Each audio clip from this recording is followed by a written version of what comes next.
Yes. Welcome to Cyber Safety Net. Stay Safe Online, episode 136. Is multi-factor authentication worth it? Is multi-factor authentication worth it? My name is Anthony Germanos, and I would argue, yes, it is. Because when you create an account at somewhere like Amazon, you want to make sure only you can get into that account, not somebody who's pretty good at hacking, who guesses your password, and then goes into your Amazon account and starts buying things that you end up paying for. Today's presentation is sponsored by my fourth book, How Hacks Happen. In How Hacks Happen, there are two personas. There's me, Mark, the good guy, who wants to protect you. And there's Brad Cracker, the bad guy, who wants to rip you off. Brad says he's good at hacking, hacking is easy, and he likes the easy money. Back in episode 102, I introduced the CIA triad, or the confidentiality, integrity, availability triad. Since we're talking about only you logging into a website as yourself, not somebody else, then I think we're in the confidentiality domain again. When I was building the slideshow for this, I went to Wikipedia and searched for 2FA, or two-factor authentication, and Wikipedia redirected me to MFA, or multi-factor authentication. And speaking of the slideshow, I'm going to switch to the slideshow now. I'm going to share my screen and then jump ahead a few slides.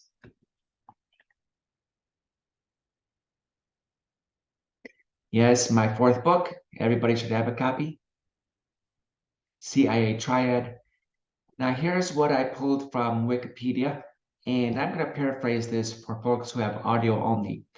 Multi-factor authentication is an electronic authentication method in which a user is granted access to a website or application only after successfully presenting two or more pieces of evidence or factors to an authentication mechanism. These would include what you know, what you have, what you are. What you know, this would be a password. What you have, this would include a smartphone that is able to receive texts, and a text would receive, or rather, you log into some site and they send a text with a PIN that's good for 30 seconds. That would be something you have. And that's something the user is. This would be proven with a retinal scan, a facial scan, or a fingerprint. Back when Apple first introduced facial recognition in their phones, a lot of people, including me, thought, no way that'll work. But it does work. And it works better than the fingerprint reader on my old notebook computer. So facial recognition, it works. And it's a way to prove you are who you say you are. Remember, for MFA, or multi-factor authentication, it's something you know, something you have, something you are. You need two of those three. I'm a big fan of an app called Twilio Authy. And Twilio Authy holds a token, and the token refreshes every 30 seconds. I like this better than just receiving text because you can, rather, hackers can clone a SIM card and basically intercept the inbound texts to your phone.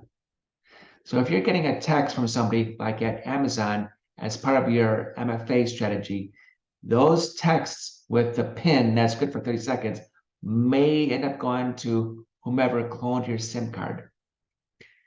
But if you're running Twilio Authy, then you have an app. And the app can be on your phone or on your desktop. Here I have screen captures from GoDaddy. And yes, I'm picking on GoDaddy again because they had somebody on their network who should not have been on the network for over a year. And I talked about GoDaddy's hack back in episode 134. This is 136, by the way. I'm a fan of Twilio Authy because I can sit at my desktop like I am now, go to a website like GoDaddy's, submit my username, submit my password, and then GoDaddy will prompt me for the PIN, which we know changes every 30 seconds. Well, I can go to the Twilio Authy app with, well, the screen captures on the left side, and then copy the 6-digit PIN into the GoDaddy page to let me in there.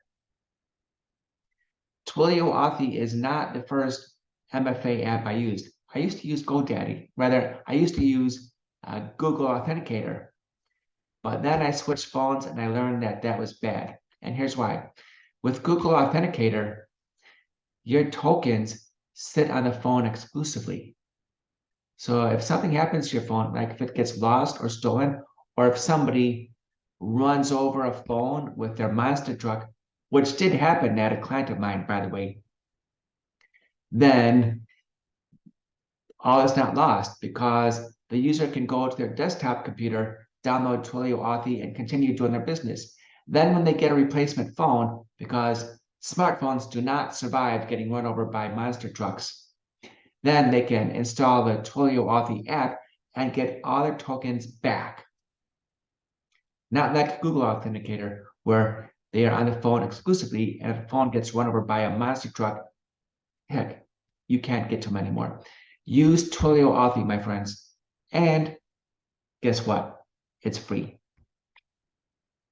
Armed with this information, let me ask, what will you do?